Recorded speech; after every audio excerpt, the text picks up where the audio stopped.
Hey, this is Mark Pattison, and welcome to the first episode of Finding Your Summit Rewind. So what we're going to be doing is offering podcasts that have been played in the past and putting them forward and getting updates on different people who have done amazing and incredible things. So the first one out of the gate is my best buddy in the world, Jim Mora, broadcasting live from Hermosa Beach. Jim, how you doing? I'm doing great. Thanks for having me back on. Yeah, so we talked, 6 months ago, something like that. And at that time, we were going through kind of the chronological order of how you got into football. I know you came from a football family. Your dad was a longtime coach in the NFL for the Saints as a head coach and the Colts.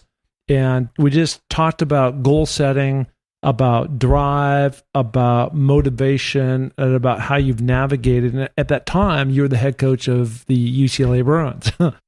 And so now here we are 6 months later, and it's just amazing, how things can change. And things because I'm not the head coach of the UCLA Bruins. Because you're not the head coach. So let's just get the elephant out of the room right now. And I was there the day that all that stuff went down, and not a fun thing to go through. And from your standpoint, and I'm going to ask you some obvious questions to start, but what was so disappointing about that?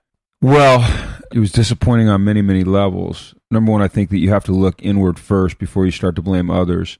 And I've done that. I think if you look at others to try to figure out what just happened to you, you make mistakes. So I think what's most disappointing is that I have not had the opportunity to complete the mission. And really the mission was a never-ending quest to help young kids, young men, find an avenue to success. And along the way, win games and create a great culture and environment for people to have success. And so I love to compete like you do. We love to set goals. We love to work hard to attain them. We love to push boundaries. We love to have standards that are higher than anyone could ever comprehend.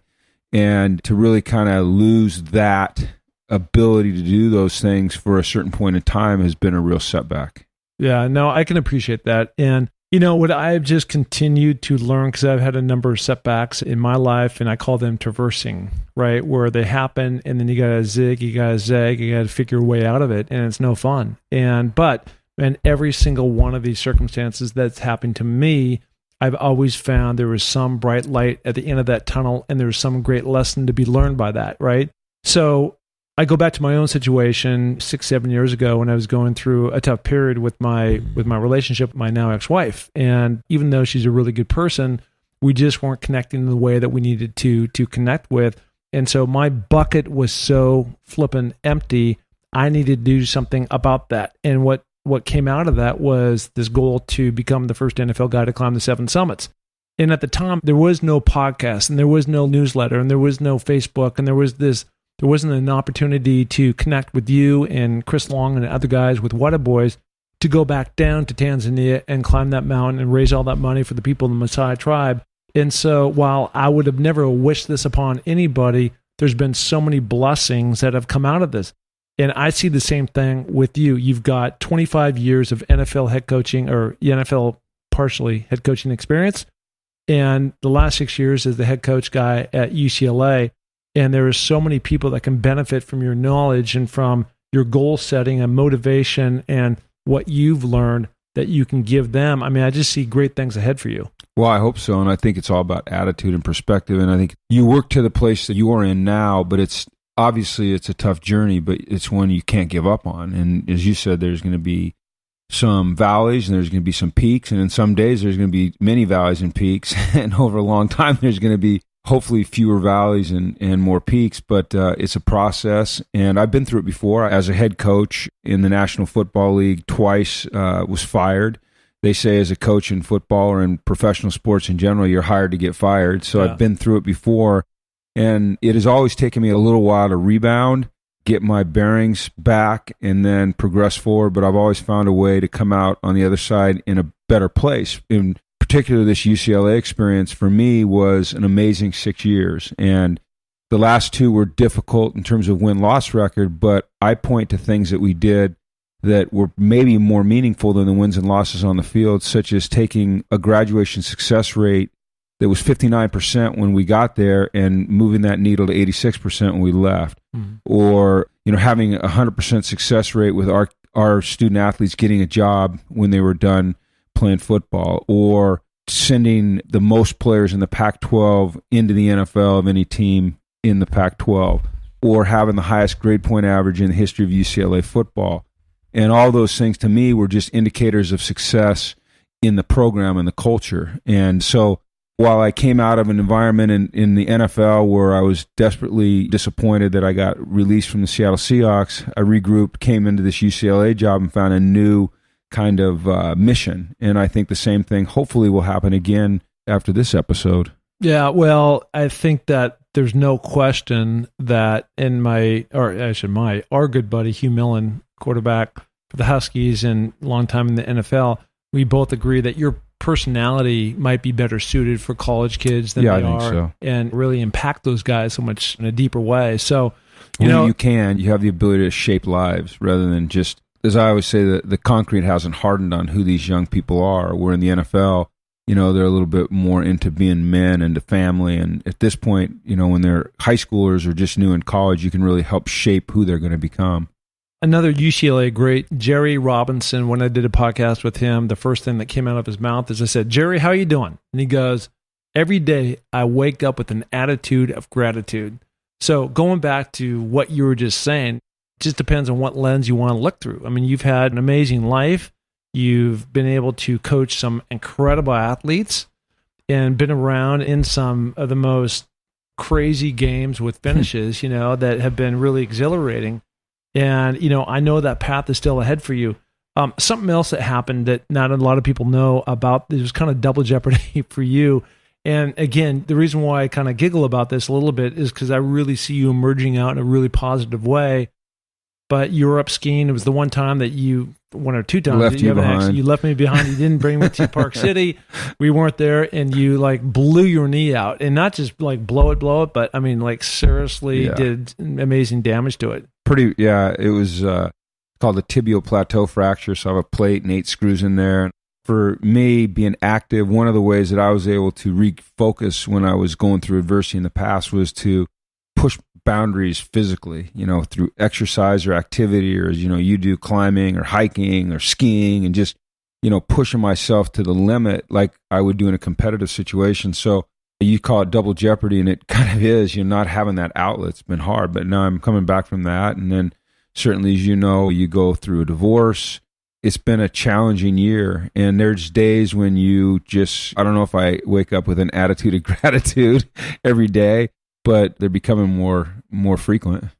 Well, I think it's still part of the process, and you wouldn't be human and wouldn't be real if you said you woke up every single day after going through some of this different stuff and you just bounce up and you're hard charging. But at the same time, I know you're a goal setter, and I know you've got a lot of pearls of wisdom that you impart on other people. And, the whole key, I think, a lot of times is try to really bring that back to yourself. And so if you were to give somebody else a pep talk, but now you're going to turn that around for yourself, what would that be? Well, I've given a gazillion pep talks, and I keep notes and pictures and all kinds of things on my phone that, I go back and revisit, or I send to other people, depending on the situation. And, I just pulled the one up right here. And I think it's a great one for anyone that's experiencing some sort of success to realize, and this is not obviously my quote, but someone else's, that success is not owned, it is leased, and rent is due every day. And to me, that means that, you may have success, be experiencing some success, but you need to keep your eye on the prize. You need to keep your nose to the grindstone. That doesn't mean you don't look up and, look at what's going on around you, but you have to be concentrating on the task at hand, or you can lose focus and lose your path. And I just have so many different sayings that I love. Here's another one. Strength does not come from physical capacity. It comes from an indomitable will. I have one here that I love, that talking about team attitude reflects leadership. I could go on and on and on and on and on. I just have a million things. And one that I've always kind of lived by, I think it comes from John Gordon, who's a tremendous author and a very good friend of mine. But we all have an inner scoreboard that we keep track of how we are doing, and nobody else has privy to that scoreboard except for us. And we know if we're living the life that we intend to live, or if we are sacrificing our standards. And so it's just keeping track of your inner scoreboard. And Just one more. I'll give you one more. Exceptional success requires exceptional circumstances. And now you can say, well, that's getting a break, but sometimes, exceptional circumstances mean going through some tough times like, we have, or I am, or you have, or anyone that's listening has. Well, John Gordon is coming up on the pod here in a couple of weeks. He is. Have you met him yet? No, I've talked to him on the phone. He's an amazing guy. He's a really good friend of mine. Yeah, no, he's got great energy, right? Well, he's something special. He's got a book out, something like The Positivity Bus. He's got, the Energy Bus. He's got about 8 books out, and you are going to absolutely love him, and he's got a great story, and he's been through some things that he'll talk to you about and talk about on the pod. So if this is a commercial for the next podcast coming up with John Gordon, I can tell you from personal experience that you definitely want to tune in for that one because it's going to be epic. Well, listen, this was all about finding your summit, rewind, and part of that is getting caught up with people who've been on the pod before, and certainly you've had huge success, and you've also had a few bumps. A lot of bumps. Yeah, a lot of bumps. With success comes bumps. Let me say this. I have another saying here. If the road you're traveling has no bumps, it's not going anywhere, or something like that. Yeah. I can't remember the exact words, but if the path is easy, it's probably not leading you to anywhere that is going to be rewarding. So there's going to be bumps in any road that's leading to success. I 100% believe that. I mean, nothing that was ever achieved that with greatness has come easy. So, I mean, it takes hardship and discipline, and many times there's uncertainty on the other side of that, right? You don't know how the outcome, even though you want to become the top guy. I mean, your path may or may not lead to coaching again. I don't know. I think that'd be a mistake, but I do know that you will affect others in a big time way into the future. So again, the name of this podcast is called Finding Your Summit Rewind. We wanted to get quickly caught up with you, Jim, and now let's go listen to the rest of the episode. Okay. Here we go. Hey, and welcome back to Finding Your Summit podcast. This is Mark Pattison. And I am fired up because this week we have a great guest, Jim Mora Jr., head coach, UCLA football team, also a head coach in the NFL, and has got a 25-year pedigree coaching in the NFL and is now going into his 6th year with, again, the Bruins. So I had a great conversation with Jim. We really went through the early days growing up, what it was like to be with his dad, Jim Mora Sr., and the different places that he moved around to. So stay tuned. It's a great interview, and let's do it.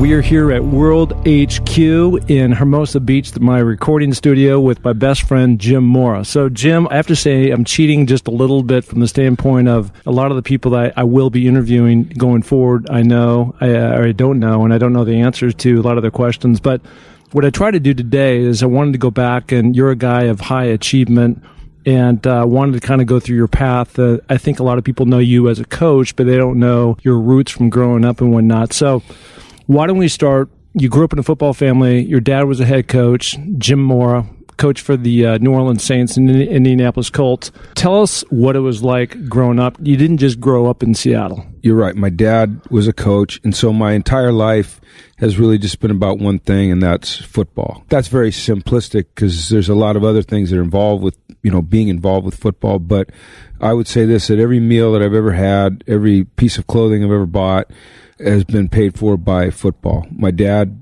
started his career at Occidental College, moved from there to University of Colorado. Went to Stanford, then University of Colorado, UCLA, University of Washington. Then he went to the Seattle Seahawks and New England Patriots. Then he went to the Philadelphia Stars, the United States Football League, the New Orleans Saints, and finished his career with the Indianapolis Colts. So those are a lot of moves for a young guy. Yeah. So what was it like, though, for you? I mean, every time your dad would come home and, there's like a new thing coming up. What was that like? Were you like in shock? Were you like, Dad, I don't want to leave? Because kids like stability, as you know. Every move was different. I can remember when I was 6 years old and my dad was at Occidental and being on the bus with him, going to games, and that was really fun. And the move to Stanford was nothing because we were young, and my brothers and I, and it didn't really affect us. The move to Colorado was exciting because I was at an age where I kind of understood that we were moving. It was difficult. I remember the first day of school not wanting to go to school And then after that, every move became a little bit more difficult. As you get older, you want to have some roots, and you're establishing friendships, and they're deeper and more meaningful. And to have to pull up roots and, those relationships change, it can become very, very difficult. I was lucky, though, in that at age 12, I settled in Seattle and really never left. My dad moved on, but I stayed there and went to the University of Washington, as you know, and then started my own career from there. So my youngest brother, Stephen, as a matter of fact, kind of bore the brunt of more moves than I did. So when you're talking about Colorado, you're talking about the University of Colorado in Boulder. What a great spot. I've been with you a number of times now to play the Buffaloes. But so you're starting now, you're what, 7, 8 years old when you're there? I moved there when I was 11. When you're 11, okay. Yes. So now you're starting football, right? For yourself. Yep. And what was Actually, Mark, I'm sorry. I moved there when I was 7. You're right. I moved there when I was 7. And we lived in Table Mesa. And that's when I started to play football. Yeah, because I think we started playing, around 8 or 9. I played on the 89ers, so I think it was 8 or 9 years old, right? So I played on the Judson Jaguars. Yeah. We lived on Judson Street, and so I was part of the Judson Jaguars. No, we used to play on Saturday mornings, and, you had your own pants, but you didn't have your own shoulder pads or helmets. And so there'd be a series of games, and if you had like the 10 o'clock game, the 8 o'clock game, they'd wear the pads, and then the 9 o'clock game, the 8 o'clock kids would take their pads, their shoulder pads, jerseys, and helmets off and throw them on the ground, and the 9 o'clock kids would come and put them on. And then by 10 o'clock, you're wearing pads that are pretty well beat up for the day, but you're just throwing on a pair of shoulder pads, a jersey, finding a helmet that fits. We didn't have mouth guards in those days. Right. And you're just going out and playing ball, and it was awesome. So your mom must have taken the majority of the brunt. I mean, I've been around you, and I played college football myself, of course, and in the NFL, and that's just the head coach or assistant coaches, that's just a very demanding occupation, right? So your mom, you've got 2 other brothers too, so it's just not you. No, my mom, Connie, she's always been the anchor. My dad, great dad, obviously, you played for him, so you know how he is. But my mom, she was just the stability in the family, and she worked. She sold real estate. She never missed games. She drove us to practice. There was a dinner, waiting for us on the table when we got home. We got home from school. There's a PB&J waiting for us. And yet she still managed to get us to all the CU games. I remember, taking off my pads and throwing them down and running to the car and hopping in the car and heading over to Folsom Field to watch the Buffaloes play, or running home to watch the Buffaloes on TV, or meeting them at the airport on a Saturday night after a win and or sometimes a loss. So, yeah, she was the stability. She was amazing, and she still is. So now your dad gets a job at the University of Washington, right? Yep. And well, we went to UCLA for a year. Okay. That was a really hard move, actually. And I'll tell you what happens, Mark, is that so you're in Boulder, Colorado, and I was 12, I think, 11 or 12, and you wear a certain type of clothes, and you talk a certain way, and you have a certain group of friends, and all of a sudden you're uprooted and you move to Los Angeles, California, and you don't know what 501 jeans are, and you don't know what, surf lingo, and your haircut's different, and so that's kind of startling, and that's when I first started to notice it. And then we were there for a year. We moved to Seattle, and you go to Seattle, and you'd show up in your 501 jeans with your surfer dude haircut, and everyone's wearing Swabbies and get theirs, and it just, you kind of feel awkward for a while. But my mom was great about helping us assimilate into the kind of culture that we were moving to. So now you go to Interlake High School, right, which is on the east side. If anybody knows the greater Seattle area, I grew up on the west side, and Jim went to high school and grew up on the east side. So now you're going to Interlake, and you ended up playing with some future Huskies. Yep. Right? Chris O'Connor, Tom Flick, Steve Brewer, yep. Yeah, a lot of really good players. Yeah, I remember you guys were playing in a playoff game, and it was down in Memorial Stadium, and I went down there, and you're playing fullback, I think, or running back. I played running back. I played defensive safety. I was a long snapper. And your dad at this point had gone on to the Seattle Seahawks, right? Yes. What was tough for me is that I had always wanted to go back to University of Colorado.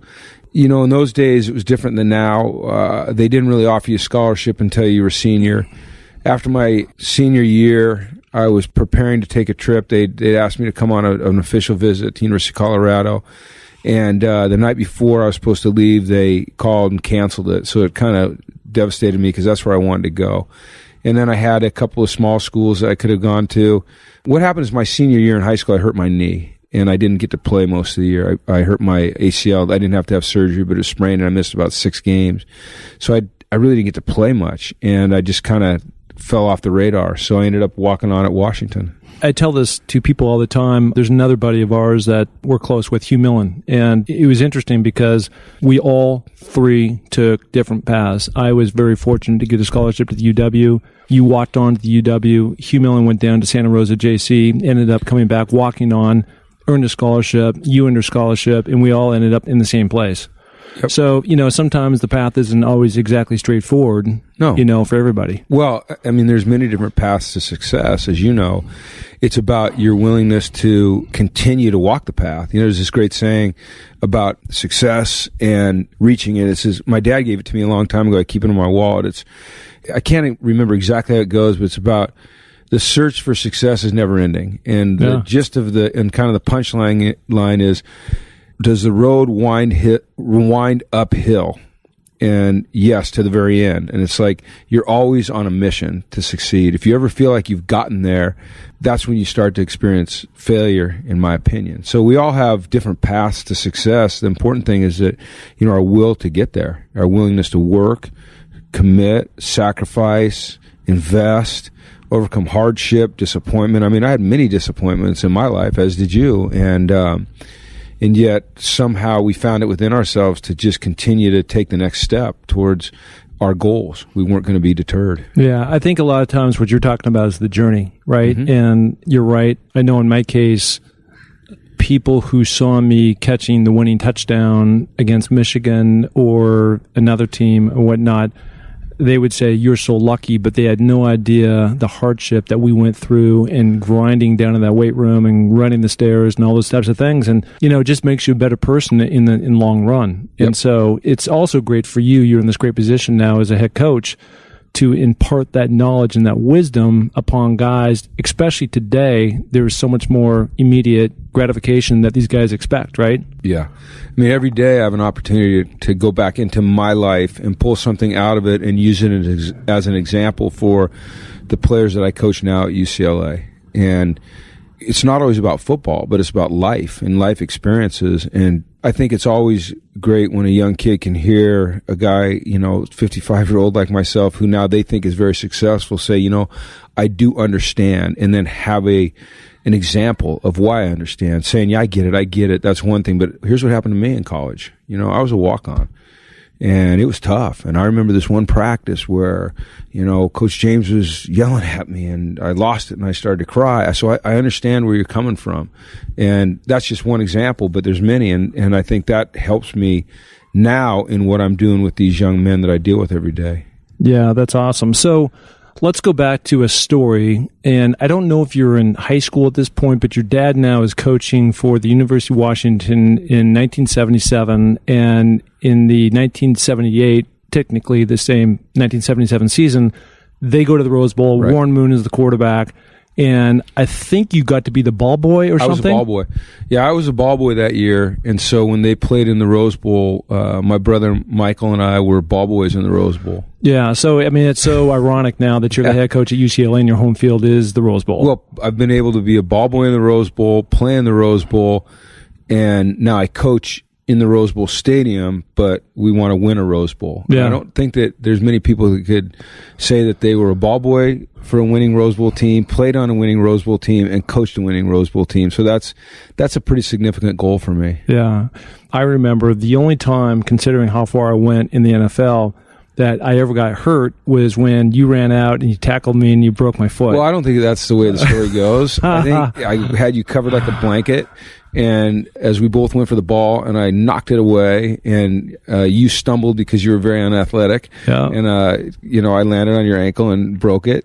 That's how I see the story. Yeah, well, that's really interesting because two people seeing the same incident in very, very, very different ways, But anyways, it was interesting because it forged our relationship, I think, at that point. And so we spent the next 4 or 5 years together playing on the team. Yep. And, it was fun, too, because winning is fun, and that's what we did back then. And we were good. We were pretty dominant. We were tough, and We had something special. Yeah. No, it was great. Okay, so now it's my redshirt 5th year, and you now are a graduate assistant coach.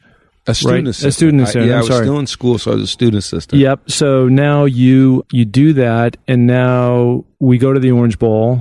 And now tell us the story how you ended up down in San Diego, because I think it's classic. Well, I had a couple things. I had thought about going to USC and being a graduate assistant and being in their sports administration school, and Ted Tollner had actually hired me. But I had a dream that I wanted to coach in the NFL. I wanted to be in the NFL. And I wasn't sure if it was coaching, but I wanted to be in the NFL either as an administrator or a coach.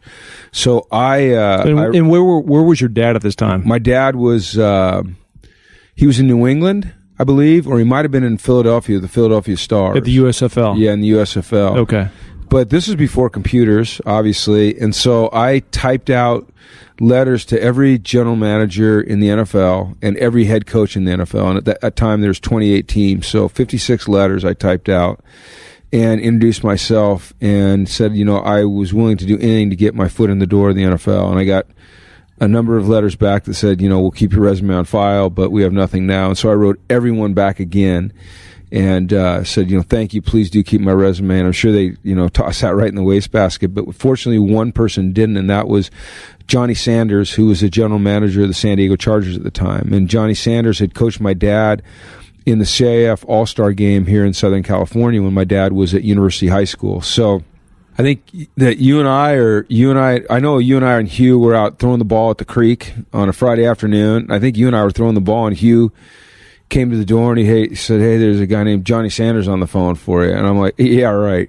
No, he said the Chargers are on the phone for you. I'm like, yeah, right. And just kind of ignored it. He goes, no, I'm serious. So I went picked up the phone. It was Johnny Sanders. He goes, we want to bring you down for an interview. And it was kind of stunning, but, I lucked out. I got a break, and I got a chance to go work for Don Coryell and work with guys like Dan Fouts and Charlie Joyner and Kellen Winslow and Ed White, guys that were Hall of Famers. And it was a great way to start my career in the NFL. A lot of what you're talking about, there's a lot of aspiring coaches that may be listening to this, like, hey, it was easy because you had the name, but your dad hadn't established himself that much in those days, number one. And number two, it was a lot of persistence. I think there was 28 or 30 teams at the time, and there was 28, yeah. So there's 29 letters. Well, there was 28 letters that went out, of which 27 said thanks but no thanks. Right. Well, there was 28 that came back that said thanks but no thanks, and I sent them out again.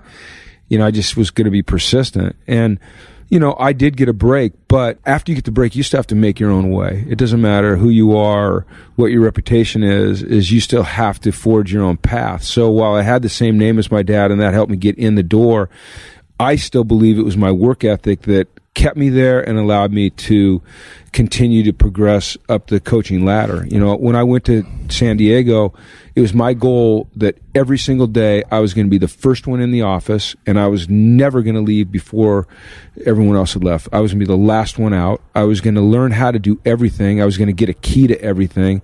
I can remember it was like I was going to monopolize information so that I made myself invaluable. They had to have me. Remember when we got a new copy machine, and no one knew how to use it except me. And I would not teach anybody how to use it because I needed them to have me there to make copies for them. Yeah, or when smart. Computers started, we started to use computers, I'd never even seen a computer. And I remember Al Saunders, who's the offensive coordinator, goes, Jimmy, do you know how to use a computer? I'm like, absolutely.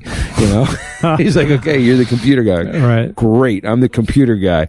And, for the next 2 weeks, I just stayed up all night trying to teach myself how to use a computer. Yeah. So it was just things like that I think make the difference. It's being willing to do the work and show the commitment and put in the time.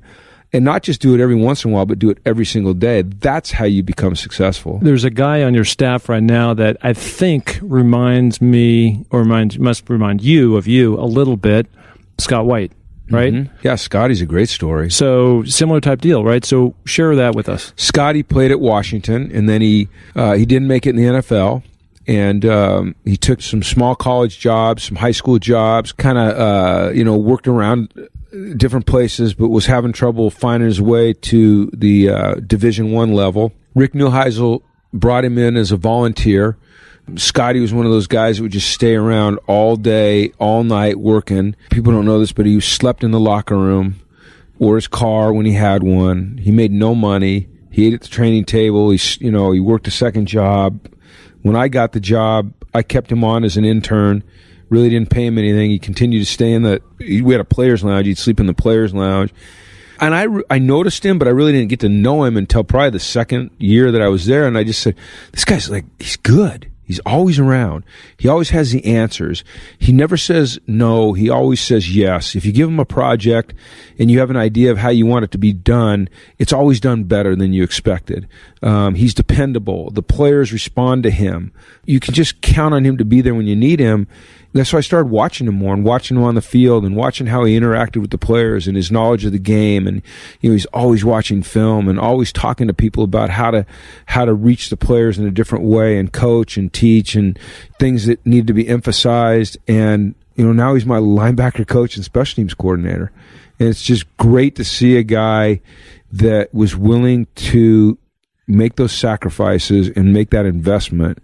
And it's paying off for him because he's going to be I think he'll be a head coach someday. Yeah, he's got that. Definitely, he's got that same mentality. But it was never handed to him. No, he had to earn it. Right? Everyone, you have to earn real success. You have to earn. Yeah. In my opinion, I mean, people can hand you things, but if you want self-satisfaction, if you want to be gratified personally, you have to go earn it. You have to earn it. You have to put the work in. That's when you feel like you've achieved something, when it's hard. If it's easy, it's easy. You want it hard. So speaking of earning it, the name of this podcast is Finding Your Summit. So everybody has a different version. So it's really metaphorically speaking, right? So it could be in business, it could be in coaching, it could be in climbing mountains, or, whatever your thing is, right? So let's go back to you're in San Diego, and we're going to kind of work our way up to now you're a head coach in Atlanta. Okay. Right? So now you're in San Diego, and now you have an opportunity to go where? Wasn't it San Francisco? No. I'd been through 3 head coaches in San Diego, and every time one had got fired, I'd moved up. And the last guy to get fired was a guy named Dan Henning, and now I was out of a job. And I had an opportunity to go to the Cincinnati Bengals with David Shula, and I decided to pass that up to go to the New Orleans Saints and work with my dad. That's right. I'd been in the NFL for eight years, so I felt like I had the credibility that I could go and work for my dad now, and people wouldn't think it was nepotism. So I went to New Orleans for 5 years, and from there I went to San Francisco, which was a great place to be, and a tremendous tradition, a great standard of excellence around multiple Hall of Fame players, some of the greatest that ever played the game. Bill Walsh. I was mentored by Bill Walsh. I'd go sit in his office almost every day and talk to him about things, have him come to my meetings and evaluate, my teaching style and how I could better reach the players. Became the defensive coordinator there, and then was fortunate to get the opportunity to be the head coach of the Atlanta Falcons. Yeah, so now you're down in, now you're down in. Now you're down in. You were there a lot. I was down. I was, but. So the thing that was great is when you called me and say, hey, I just got the head coach, I was so excited for you because kind of once you hit that level, you typically get a couple chances no matter how it goes. Right. It just seems like that's kind of the whole formula. And I remember going down there. You invited me down there to go to a game, and this is after you got your feet wet, and you had your camps going, and your coaching staff picked, and now we're into the season. And we ended up going to a Carlos Santana concert, right in the middle of City Atlanta. Park, yeah. City Park, yeah. And the thing that was bizarre to me is we were sitting there, we had great seats, and we turned to each other and we're like, hey, let's get some beers. And I'm like, okay. And he goes, you need to go get them. I'm like, what are you talking about? You go get them. He goes, you don't understand. I go, what do you mean? You're right. I don't understand. Help me understand that.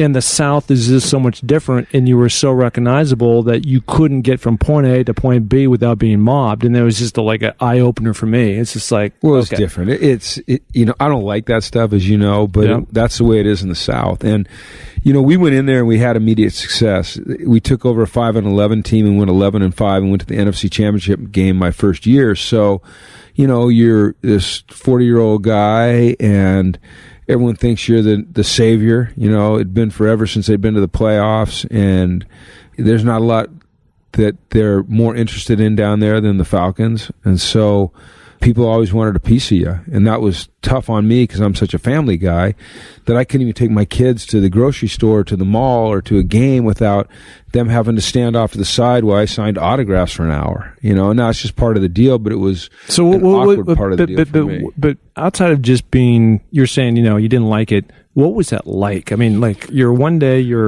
we're us, right? And the next day your face is recognized everywhere you go.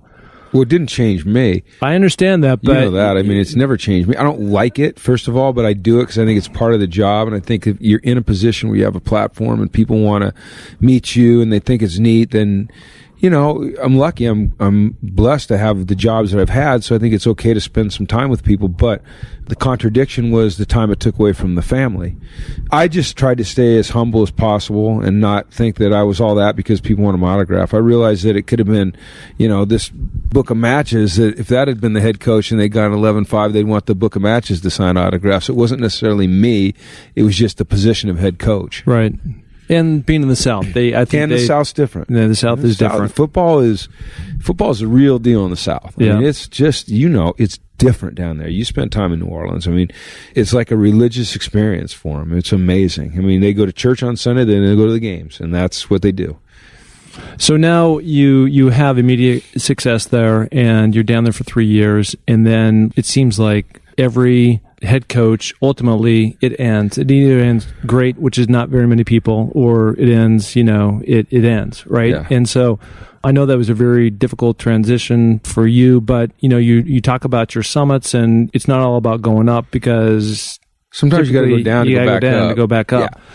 So that kind of happened with you, and there was a relationship you had with the GM in Seattle, and so you ended up. I had moved to Seattle from Santa Monica, so it was great for me and great, I think, for the Seattle community. But here you're a hometown kid, that what we considered you. I know you didn't get there till high school or something, but now you end up back in Seattle, and you're with the Seahawks. Right. Well, I had a chance to be the head coach of the Miami Dolphins after I got fired in Atlanta, but I chose to come back to Seattle because that was home for me. I moved there when I was 12. I did not want to raise my kids in South Florida. I wanted to raise them in the Pacific Northwest, which I still consider home. So I took a job with the Seahawks as the assistant head coach and defensive back coach, and was very happy. It was actually a relief to not be the head coach for a while, but I still wanted to have another opportunity to be a head coach. So I had that opportunity. I had an opportunity with the Washington Redskins, went back and spent time with Dan Snyder, was offered that job, but at the same time the Seahawks, Mike Holmgren decided that he was going to coach one more year and retire, so the Seahawks made me the head coach in waiting, which, looking back on it, was probably the worst decision I've ever made, to stay there as the head coach in waiting and follow Mike Holmgren. It didn't work out right. Well, yeah, I mean, you look back in past history too, and there's not many guys who have followed the Hall of Fame coach to come in and have immediate success and keep that torch going. I mean, it's just such a hard thing, and people's expectations are so high. Yeah, well, he's not a Hall of Fame coach, and he won't be a Hall of Fame coach, but he's a damn good coach. Well, he'd been to a Super Bowl, right? And he so won a Super Bowl. Yeah, and the way that people looked at him in a certain way up there. So that was. But they won 4 games the year before. I improved his record and still got fired. It was just a weird deal. So it's just I do believe, though, that sets you up to what I believe is kind of your life's calling. I agree. Right? Every action has a reaction, and you're right. Getting fired in Seattle was the hardest thing that I had experienced because I felt like I'd let my hometown down, but also led me to where I believe, as you just said, I should be, which is coaching college football at UCLA. And I took the 2 years after I got fired. I worked in television, as you know, and I blew up my knee skiing with you at Crystal Mountain. Great story about that. If we want to go into that, I'll just ask your listeners this. Okay, I won't even give them the punchline. 2 guys go skiing. They're both really good skiers. Okay, one guy blows out his ACL. All right, and one guy goes down the mountain in a toboggan. Are they the same guy? Yeah, and we'll just ponder that one. We can just leave it right there. But anyway, so I had the chance to spend about 6 months, 5 days a week, 3 hours a day, 6 months at the University of Washington when Steve Sarkisian was the head coach. And they kind of opened their doors to me. I was over there rehabbing my knee, and they opened their doors and said, hey, you can come in and learn the college game. And I found myself really drawn to the college athlete. You know, I'd be in the training room. The football players were in there, the basketball players, and women's and men's volleyball players, the swimmers, the gymnasts, you name it. They were all coming through there, and they knew who I was because I'd been the head coach at Seattle. I'd played at Washington, and they'd start to ask me kind of life questions, and it felt good to be able to, in a way, mentor them. And so I realized very quickly that where I should be, where I belonged, where I could have the most impact and feel probably the most gratification was coaching in college. And I was lucky to get the UCLA job. Yeah. We had talked about this before when you were in that space between the Seahawks and, that was a hard time for you. Yeah, it was. I always felt, Hugh Millen always felt, our good buddy who played in the NFL for 10 years, that your best talents were most served in the college game for a couple of reasons. Number one, the NFL head coaching gig is very transient, right? So people are lucky to get, I think the average is something like 2.5 years or something. Yeah, it's that, right? Long. So it's not very long. That's number one. Number two is the way that you can part your knowledge, the way you communicate with really everybody. It's the guy that doesn't have a lot of money, comes from a rough neighborhood, to the, mid-American, type guy, to the guy from the affluent communities. You just have a certain way that you can really relate to that guy. And I think it really showed the first year he came down and you ended up with something like the number 12 class, and this is a guy, who had never recruited, and you had to assemble a coaching staff together, hit the ground running, go out, recruit. I mean, it was crazy, your timeline to make all that happen. Yeah. Well, I think one of the things Bill Walsh said about me publicly that probably I'm most proud of is he made a comment once that he'd never been around somebody that was more comfortable with the contemporary athlete than I was. And I think what he meant by that was being able to handle the diversity, race, religion, socioeconomic background, political beliefs, all of those things. I kind of have, as you know, the ability to talk to anybody on their level and do it comfortably. So I think that transcends well into college football because you're dealing with kids that a lot of times come from nothing, single parent households, sometimes no parent households, raised by maybe their grandma. They've had to struggle to survive, and they're not very trusting sometimes, so you have to earn their trust. And I've just been lucky that for some reason I have an innate understanding of how to build that trust with those guys. So now you're going into your 6th year here at UCLA. So what would you say is your craziest recruiting experience where you beamed into somebody's house and it was just, whether it was their house, the environment, or what happened? Well, there's just many. I can't even tell you what the most bizarre one is because I've been in some situations that it would be hard for people to conceive. I've been in the South in homes where people actually had dirt floors and they might throw some linoleum over the dirt floor.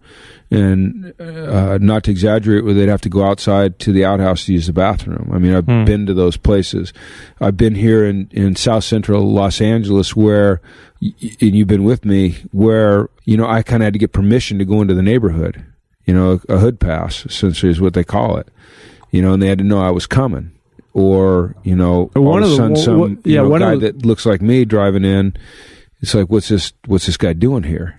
So, we went to the football game. Yeah. Well, one of those guys you might be talking about, and again, for people, this is kind of part of your life, but, for most people, they don't get this exposure, but you went over and had a chat with Snoop Dogg, right? Yeah, I've been to Snoop's place. Yeah. I've been in every little cranny of LA, and sometimes it's great places, sometimes it's, daunting and dangerous places, but there's great kids everywhere. And what I've found is that you can find really good people and really good players and motivated, respectful people everywhere. You just have to sometimes give them a chance. I think we're too quick to judge sometimes, and unless you've lived in a man's shoes, it's hard to understand, why he is the way he is. Great story is Tack McKinley, and who just was drafted in the first round by the Atlanta Falcons. And, defensive lineman. Yeah, and people had kind of given up on Tack, and he'd gone to a junior college, and this is a young man that his mother, we never knew his father. His mother disappeared at age 5. He was raised by his grandmother. His grandmother and him used to have to collect cans and bottles in order to eat. Oftentimes he was homeless, or they were staying on friends' couches. or if they were lucky enough to scrape enough money together, they could live in an apartment. His grandmother died when he was 18, and he made her a promise that, he'd go to a Division I school and he'd make it to the NFL, and he did. And it was just amazing to see him fulfill his promise at the draft in Philadelphia last year. This is a kid that had not slept in a bed until he got to UCLA. So the first few nights at UCLA, he would take his covers and his pillow off the bed and put it on the floor where he felt more comfortable. Got a guy coming in this year from Nigeria who, when he was a youngster, was kidnapped by the militants. They called them the militants. I thought it was Boko Haram, but it wasn't. It was the militants. He saw at age 12, his very best friend was beheaded right in front of him for trying to escape from the militants, who'd never slept in a bed until he got to the United States. There's story after story after story after story like that. I have a kid coming in this year from the Ivory Coast who moved to Philadelphia when he was 7. He was put into high school when he was 12. Because he was so big. It's kind of a blindside story. Yep. Just amazing stories, and it's kind of the human will to succeed. And I just love having the opportunity to be in their lives and help. I know what their goals are, and having the chance to help them reach those goals. And sometimes that means some tough love with some of these kids. Sometimes you have to...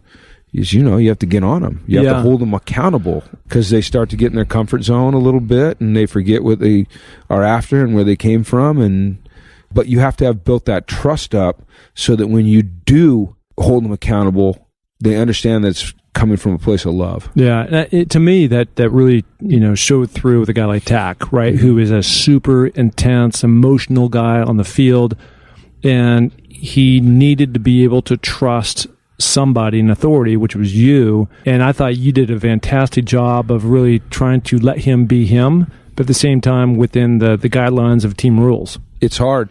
There's a balance there, and it's really difficult in college because you have to teach them about standards, and you have to teach them about accountability, and yet you have to find a way to let them be individuals, but individuals within the framework of the team, and that's not always easy. And in the NFL, you can kind of err on the side of letting them be individuals. In college, you have to err on the side of making sure they're members of the team, part of the team. I just have a lot of one-on-one conversations with these guys, and I can draw on my experience in the NFL. I can draw on all the experiences I've had with players through the years to try to help them through any misunderstandings or help them understand why things are the way they are, why they're being asked to do what they're asked to do, why they need to conform, what NFL teams are looking for, because they all come to the UCLA football program with the dream of playing in the NFL, why their education is important, because as you know, your NFL career or your college career can end at any time, and you make sure that these kids are taking advantage of every opportunity to be successful on and off the field. So I've got this module that I've created called the 7 Summits of Success. And so when we talk about the word summits, it's a acronym for accomplishment. Okay. So S is C, that's your idea. And then you unleash it, then you move it, then you measure it, you improve it, and then you traverse it. Okay. Before you hit your S, which is your summit, and you pay it forward. Right. And last year, due to a lot of reasons, you guys didn't have this kind of season that you wanted to have, right? So there was a lot of adversity that you had to go through, right? And of course, just the nature of being in the public eye and whatnot, people are chirping like, they're critical. They're critical, right? It's just the nature of the beast, right? It is. But I felt like one of the things that you did, which was really difficult, I know for you, is that many of the guys on your offensive side of the ball ended up going someplace else, and you brought in new staff, and so I really just want to talk about really quickly about new voices, and I think it's so important. And I think that the guys that you brought in have the street cred, and I think they're brilliant, and I think you guys are going to take from where you were last year a healthy quarterback, healthy line, great defense, and you're going to have the kind of season I believe that you probably thought you were going to have last year. I hope so.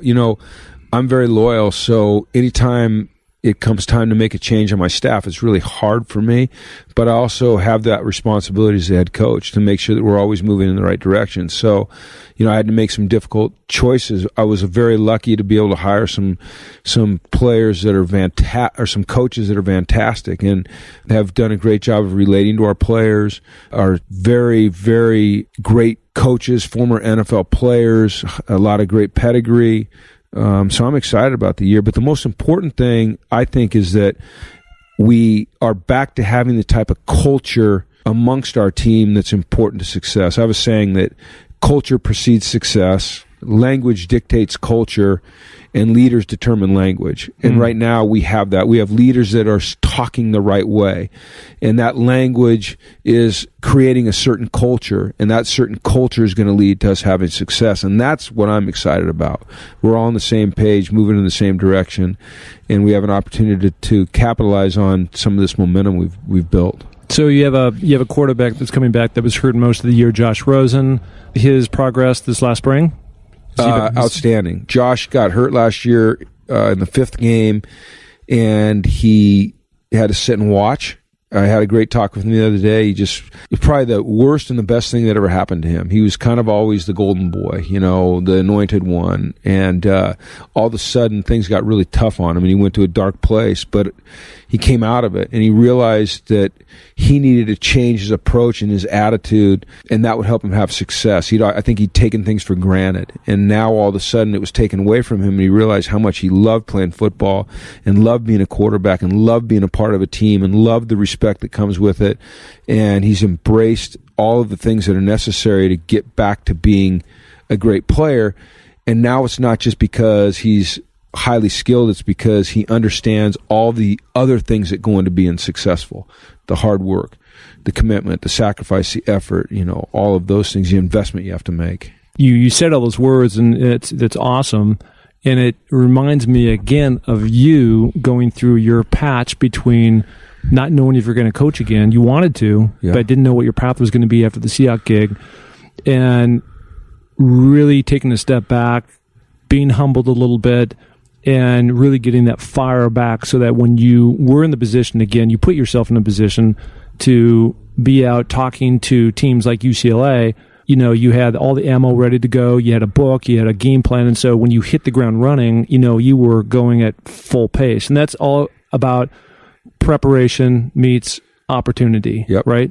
Absolutely. I mean, my dad used to always tell me, just do the best you can do where you are at that moment. And certainly you're preparing for other things, but don't always be looking to the future.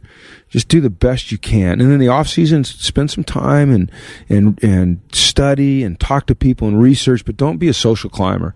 Don't try to climb the ladder too fast, but do as great a job as you can where you are in that moment, and then you will get your opportunities. And I believe in that.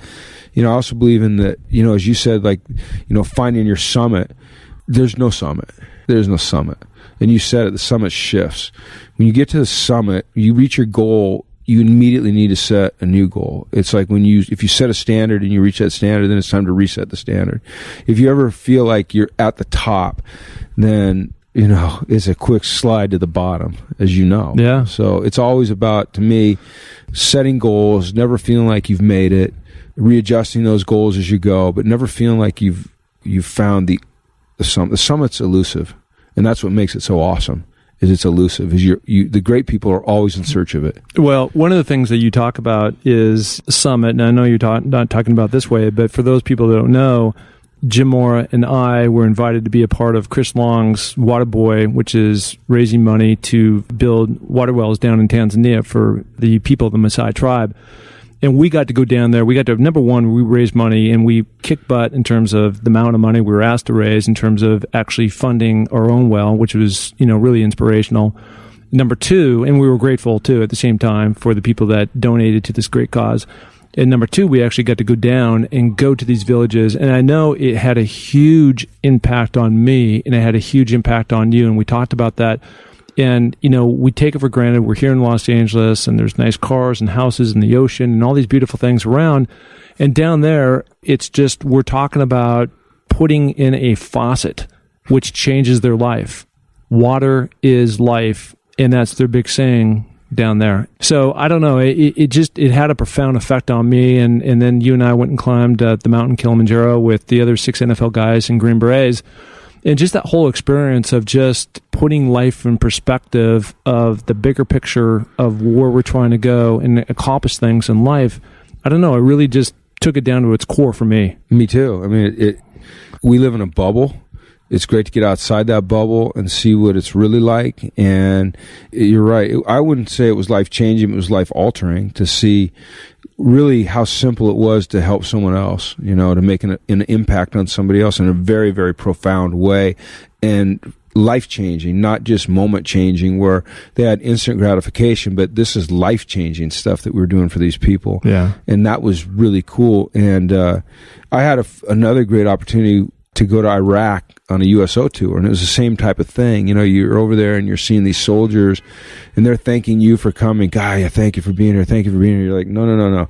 Thank you for what you're doing. They're living in containers. They're getting shot at every day. They're thousands and thousands of miles away from their families. So, we've been lucky because being in sports, it allows us a chance to do some of these really unique things and serve other people. Well, not only that, but I think I was so grateful to be part of that because I'm not a coach. And you put yourself through hard work and dedication in a position to be that change agent for all these guys we're talking about that you go out and recruit and come to UCLA. And what a wonderful gift you've been able to give those guys. It's the best. It's the coaching part, the winning the games, that's fantastic. But it goes away. When the game's over, everyone starts talking about the next game and you have to win that. But when you know that you impacted a life and changed it forever or changed the direction of a family forever because you gave someone an opportunity and then you held them accountable to that opportunity, and then those people come back, those kids come back and they thank you years later, then you know that you're doing the right thing. Yeah, that's just awesome. You know you're doing the right thing. I am pumped up for this year. I'm super thankful and grateful that you've allowed me to go on all the road trips with UCLA and the way that UCLA family has embraced me in terms of just respecting who I am and letting me kind of go and come in inside the locker room and on the field and all those things. It's amazing. I mean, who else gets to do that? So it's a wonderful gift for me. But for all those people out there, Jim Mora, quality guy, class act, best friend. And I just think there's great things ahead for you where you're taking this program and again, the kind of, leadership that you can give to all these different kids that come to your school. Well, thanks. I mean, it's been fun. And it's, as you said, best friends. When you're experiencing the things in life that you like to do and you're getting to do it with someone that you're close to, we've known each other. We met when we were seniors in high school. That's what makes it pretty special. When you're doing it alone, you're walking the journey alone, it's okay. But when you get to do it with someone that you care about, that's what makes it really special too. Well, my mom is down here from Seattle, and she's sitting across the table right now, and she was a cheerleader. Yeah, she was a cheerleader up there for the UW, so we'll get her down here on the sideline and get her in a Bruin uniform. I don't know, she might run out on the field and tackle somebody. No one paying Pattison. That's right. She's got some fight in her. We know that. So, hey, listen, I totally appreciate this. This has been amazing. We're here in beautiful, sunny Southern California, outside on a Friday afternoon doing this. So great appreciation. Thank you. And we'll do this again, okay? Absolutely. My pleasure. It was great. Thank you. Thank you so much for listening to the Find Your Summit podcast. We are so glad to have you along for this journey. And if you enjoy the show, please tell a friend, share it on iTunes, spread it to the planet. We're looking to broadcast this to every person that is out there because, as you know, everybody has their own summit that they're going after. If you're looking to follow my journey, you can find that through my social links on markpattisonnfl.com. That's M-A-R-K, Pattison, P-A-T-T-I-S-O-N, NFL.com. So, until the next podcast, just remember, clear eyes, full hearts. It takes a little more to make a champion, so make it happen. Thank you. Bye.